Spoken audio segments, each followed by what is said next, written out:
प्यारे बच्चों, आप लोगों का इस एपिसोड में बहुत बहुत स्वागत है। आप लोगों ने कल समाजशास्त्र के उद्भव और विकास की पृष्ठभूमि के बारे में अध्ययन किया था।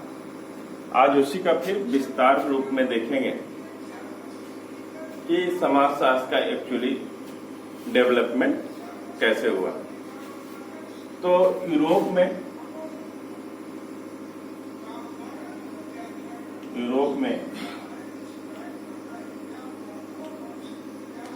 समाजशास्त्र का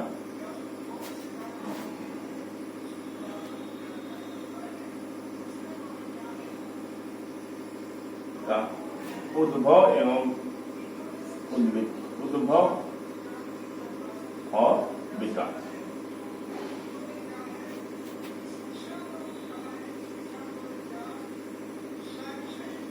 तो यूरोप में समाजशास्त्र का उद्भव और विकास कैसे हुआ, इस चीज का अध्ययन हम लोग करेंगे। आप देखेंगे कि पहले समाजशास्त्र से पहले यूरोप में राजनीति शास्त्र, इतिहास, दर्शन शास्त्र, अर्थशास्त्र का विकास हुआ रहता है और उसी के आधार पे सामाजिक दशाओं या समाज की स्थिति का वर्णन किया जाता था। मगर जैसे ही कल जो हम लोग आप लोगों को पढ़ाया कि जब यूरोप में ज्ञानोदय होता है तो नए नए विचार आते हैं। जब यूरोप में, फ्रांस में राजनीतिक क्रांति आती है तो फिर राजनीतिक क्रांति के बाद वहां पे सामंतवादी व्यवस्था या राजाओं की व्यवस्था को हटा दिया जाता है और फिर वहां की सामाजिक स्थिति या सामाजिक संरचना बदली हुई नजर आती है। इसी तरह से इंग्लैंड की औद्योगिक क्रांति भी प्रभावित करती है। जब इंग्लैंड में औद्योगिक क्रांति आती है तो वहां पे पूंजीवाद का विकास होता है और एक मध्यम वर्ग सामने आता है या निचला वर्ग सामने आता है जो बड़े वर्गों को या राजाओं को अगेंस्ट खड़े होने की बात करता है। तो पूंजीवादी व्यवस्था आती है तो पहले जैसे पूंजीवादी व्यवस्था नहीं रहती है तो वहां की सामाजिक स्थितियों का वर्णन इतिहास, राजनीति शास्त्र या अर्थशास्त्र के माध्यम से बतला दिया जाता है। बाकी जैसे ही जब पूंजीवाद आता है तो लोगों का व्यवहार बदला हुआ नजर आता है और उसको समझाने के लिए या उसकी वास्तविक स्थिति का चित्रण करने के लिए किसी अलग विज्ञान की सुझाव या किसी अलग सब्जेक्ट के सुझाव के बारे में अन्य शास्त्रियों ने, अन्य विद्वानों ने अध्ययन करने की बात करते हैं। इसी तरह से आप देखेंगे कि 1824 में सेंट साइमन जो एक विद्वान है, उन्होंने ये महसूस किया कि जो यूरोप की पिछले वर्ष की दशाएं थी या जब औद्योगिक क्रांति या राजनीतिक क्रांति की पहले की जो दशाएं थी तो वहां पे सामंतवाद था या राजतंत्र था।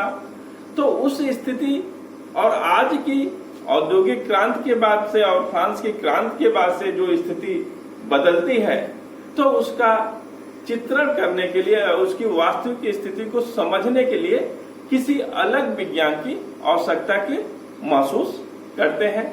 इसी तरह से जेम्स मिल है तो कहते हैं कि बदली हुई परिस्थितियों को हम जो पुराने सब्जेक्ट है उस आधार पे या लोगों के व्यवहार का या उनके सामाजिक संबंधों का वर्णन नहीं कर पा रहे हैं, किसी अलग विज्ञान की आवश्यकता है। जेम्स मिल, सेंट साइमन है,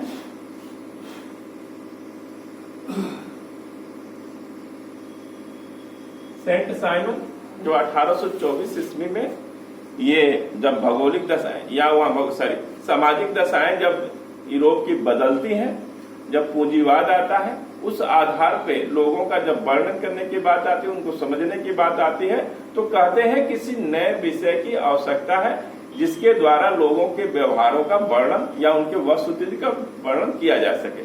इसी तरह से जेम्स मिल भी जो सामाजिक परिस्थितियां, सामाजिक संरचना बदली हुई है, उसको नए विज्ञान की आवश्यकता की महसूस करते हैं। फिर 19वीं शताब्दी में फ्रांस में अगस्त कॉम्ट का नाम चर्चित, उस समय वो राजनीतिक परिदृश्य के रूप में ऊपर आ चुके थे, उनको सभी लोग जानने लगे थे।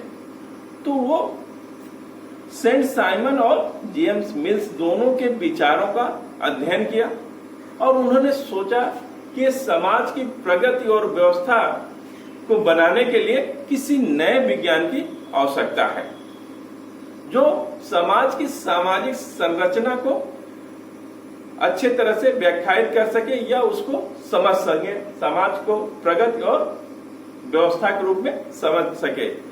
तो इसी के आधार पर उन्होंने सबसे पहले सोशल फिजिक्स, अगस्त कॉम्ट,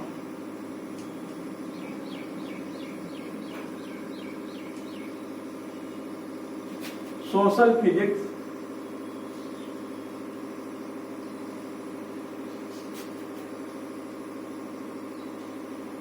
या सामाजिक भौतिकी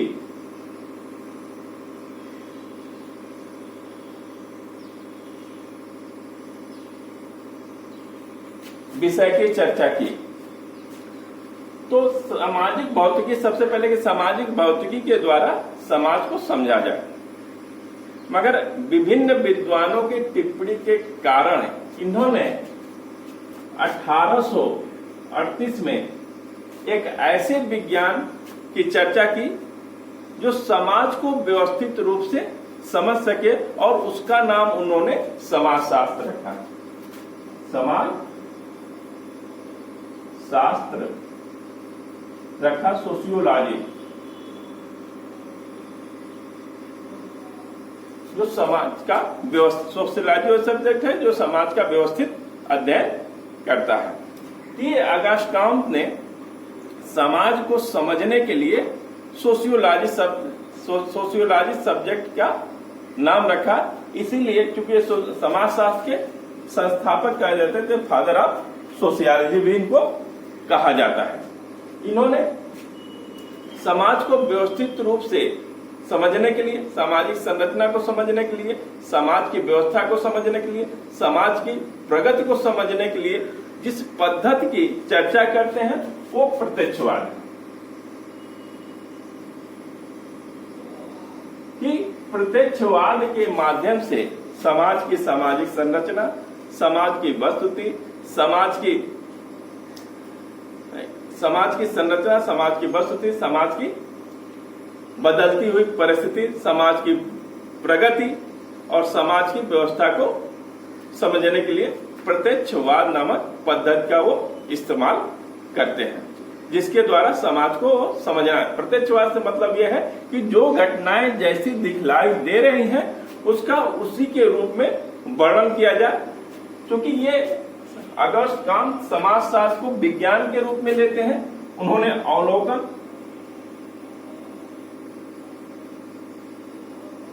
वर्गीकरण और विश्लेषण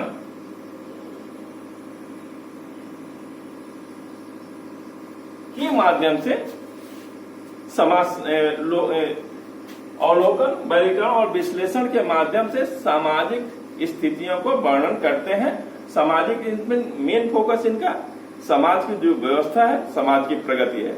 दो चीजें कि समाज जैसे रोजाना बदलता रहता है, हमेशा बदलता है, तो समाज तो व्यवस्थित है, समाज तो टूट नहीं रहा है, पूरी तरह से बिखर नहीं रहा है, बाकी उसमें चेंजिंग आती रहती है। आज कुछ है और कल कुछ आएगा।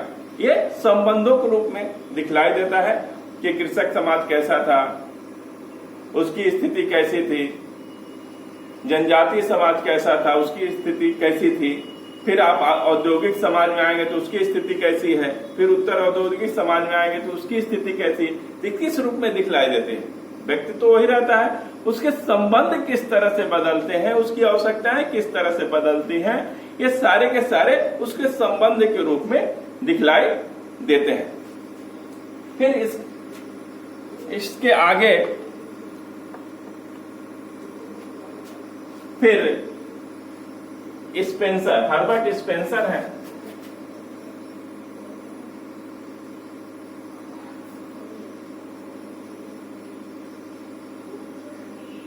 हर्बर्ट स्पेंसर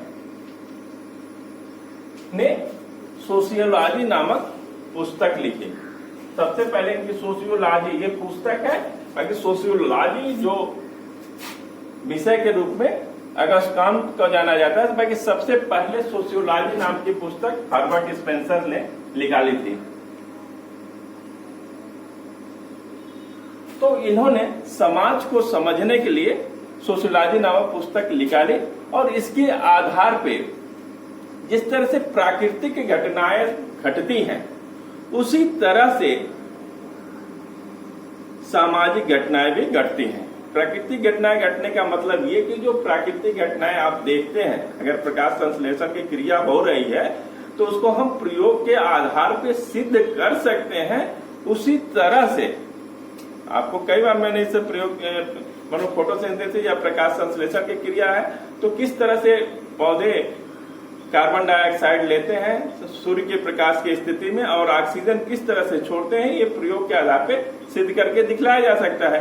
उसी तरह से प्राकृतिक घटनाओं के रूप में ही सामाजिक घटनाओं का हर्बर्ट स्पेंसर ने व्याख्यायित करने का प्रयास किया और सोशियोलॉजी नामक पुस्तक में ऐसा वर्णन करने का प्रयास भी किया और किए भी हैं कि जो घटनाएं विज्ञान समाजशास्त्र भी एक विज्ञान है, इसमें अवलोकन है, वर्गीकरण है और विश्लेषण है।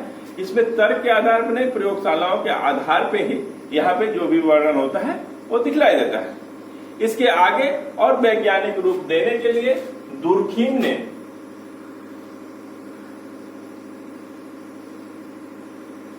Rules of sociology method, rules of sociology